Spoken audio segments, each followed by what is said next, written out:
उत्तर भारत की पहाड़ियों में एक छोटा सा गांव था, देवकुंड। चारों ओर घने देवदार के पेड़, ठंडी हवाएं और एक पुराना मंदिर जो आधे जंगल में छिपा था। दिन में यह गांव किसी चित्र की तरह सुंदर दिखता था। पक्षियों की आवाजें, बहती नदियां और पहाड़ों के बीच बसे छोटे छोटे घर। लेकिन जैसे ही सूरज ढलता, हवा का रंग बदल जाता। शाम की ठंडी बयार अचानक भारी लगने लगती। दूर कहीं से पहाड़ी कुत्तों के रोने की आवाज आती और जंगल के उस पार स्थित मंदिर के पास एक अजीब सन्नाटा छा जाता। लोग कहते थे कि अंधेरा होते ही देवकुंड की दुल्हन बाहर निकलती है।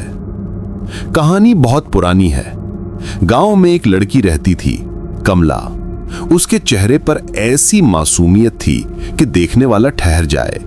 उसकी मुस्कान में भोलापन था और उसकी आंखों में एक सपना, अर्जुन का। अर्जुन गांव का लोहार था, मेहनती, सीधा साधा और सच्चा इंसान। दोनों का प्यार बचपन से पला बढ़ा था। अक्सर लोग उन्हें मंदिर के पास बैठकर बातें करते देखते। गांव की औरतें मुस्कुरा देती, बच्चे चिढ़ाते और बुजुर्ग कहते, अरे इन दोनों की जोड़ी तो जैसे भगवान ने खुद बनाई है। धीरे धीरे उनकी शादी की तारीख तय हुई। पूरे गांव में खुशी की लहर दौड़ गई। पर उसी खुशी के बीच एक ऐसा चेहरा था जिसमें जलन थी। रतन सिंह, गांव का जमींदार। वो ताकतवर था, पर भीतर से लालची और निर्दयी। उसने कई बार कमला को पाने की कोशिश की, लेकिन हर बार कमला ने साफ इनकार कर दिया। वो अर्जुन से प्यार करती थी और उसके लिए कुछ भी कर सकती थी। शादी का दिन आया। गांव में हलचल थी। मंदिर सजाया गया था। ढोल नगाड़े बज रहे थे और हर घर में दीप जल रहे थे। कमला लाल जोड़े में इतनी सुंदर लग रही थी कि लोग कहते थे कि देवी उतर आई है। अर्जुन सफेद धोती और सिर पर पगड़ी बांधे मंडप में खड़ा था। दोनों ने वरमाला बदली और तभी दूर से घोड़ों की टापें सुनाई दी। आवाजें तेज होती गईं और देखते देखते रतन सिंह अपने 4 गुंडों के साथ वहां पहुंच गया। लोगों ने डर के मारे रास्ता छोड़ा। रतन सिंह की आंखों में नफरत थी।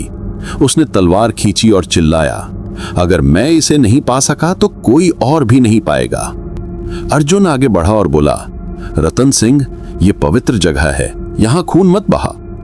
लेकिन रतन सिंह हंसा, पवित्रता तुम्हारे लिए है, मेरे लिए नहीं। और उसने एक ही बार में अर्जुन की छाती चीर दी। कमला की चीख से पूरा मंदिर गूंज उठा। वो अर्जुन के खून में लथपथ जमीन पर गिर पड़ी। रतन सिंह ने उसकी बाह पकड़ी, पर कमला ने जहर से भरी सुई अपनी गर्दन में घोंप दी। उसके होठों से आखिरी शब्द निकले, मैं अर्जुन की हूं, हमेशा के लिए। वो वहीं गिर पड़ी। उसी क्षण मंदिर की घंटियां अपने आप बजने लगी। आसमान पर बिजली कड़कने लगी और अचानक भारी बारिश शुरू हो गई। हवा में जैसे किसी की आत्मा चीख रही थी। रतन सिंह डर के मारे पीछे हटा, लेकिन उसकी आंखों के सामने कुछ अजीब हुआ। कमला का शरीर धीरे धीरे गायब होने लगा। बस उसकी लाल चुनरी और चूड़ियां जमीन पर रह गईं। अगले दिन सुबह रतन सिंह अपनी हवेली में मृत पाया गया। उसका गला टूटा हुआ था, आंखें खुली थीं और उसके चारों ओर लाल चूड़ियों के टुकड़े बिखरे थे। गांव के लोगों ने कहा कि कमला लौट आई है, अब वो इंसान नहीं रही। उस रात के बाद से देवकुंड की रातें कभी वैसी नहीं रहीं। जो भी अमावस्या की रात मंदिर के पास गया, उसे किसी औरत के रोने की आवाज सुनाई दी। कई बार लाल साड़ी में एक छाया पेड़ों के बीच दिखाई देती और अगर कोई उसका पीछा करता तो अगले दिन उसका शव नदी में तैरता मिलता। गांव में डर फैल गया। बुजुर्गों ने मंदिर बंद करा दिया। लोग शाम ढलने से पहले घर लौट आते। बच्चों को सख्त मना था बाहर निकलने का। समय बीतता गया। दशकों बाद शहर से कुछ लोग आए, एक फिल्म की यूनिट। उन्हें देवकुंड मंदिर में हॉरर फिल्म शूट करनी थी। गांव वालों ने बहुत मना किया, लेकिन वो लोग हंसने लगे। अरे भूत वूत कुछ नहीं होता, ये सब अंधविश्वास है। उन्होंने रात में शूटिंग शुरू की। लाइटें जली, कैमरे चालू हुए और तभी हवा का रुख बदल गया। पेड़ों की शाखाएं अपने आप हिलने लगी। किसी ने कहा शायद तूफान आने वाला है, लेकिन वो तूफान नहीं था। अचानक मंदिर की घंटी अपने आप बजने लगी। साउंड रिकॉर्डर में एक धीमी महिला की आवाज आई, अर्जुन। कैमरा ब्लैंक हो गया। टीम ने दोबारा रिकॉर्डिंग चेक की। वही आवाज, वही शब्द और फिर एक जोर की चीख। अगली सुबह जब बाकी लोग पहुंचे तो 2 मेंबर गायब थे। कैमरे में जो आखिरी फ्रेम मिला उसमें एक लाल जोड़े में औरत खड़ी थी। उसका चेहरा आधा झलसा हुआ, बाल बिखरे हुए और आंखें जल रही थीं। उस फ्रेम के बाद कैमरा गिरा मिला, लेकिन उसका टाइम कोड चलता रहा और उस पर दर्ज था समय मध्य रात्रि 12 बजे का। फिल्म कभी पूरी नहीं हुई। यूनिट ने गांव छोड़ दिया। मंदिर अब पूरी तरह खंडहर बन चुका है।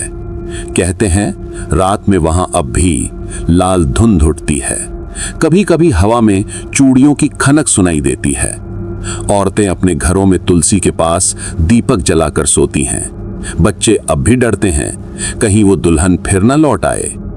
एक बार एक नौजवान जो शहर से आया था, उसने कहा, मैं उस मंदिर में जाऊंगा, सच पता लगाऊंगा। गांव के बुजुर्गों ने उसे बहुत समझाया, पर वो नहीं माना। उसने रात में टॉर्च लेकर मंदिर की तरफ कदम बढ़ाए। आसमान पर बादल थे, हवा में ठंडक थी। जैसे ही वो मंदिर के पास पहुंचा, अचानक टॉर्च बंद हो गई। उसने दोबारा चालू करने की कोशिश की और सामने खड़ी थी वो, लाल जोड़े में, अध जले चेहरे के साथ, बाल खुले हुए और उसकी आंखों में सिर्फ खून।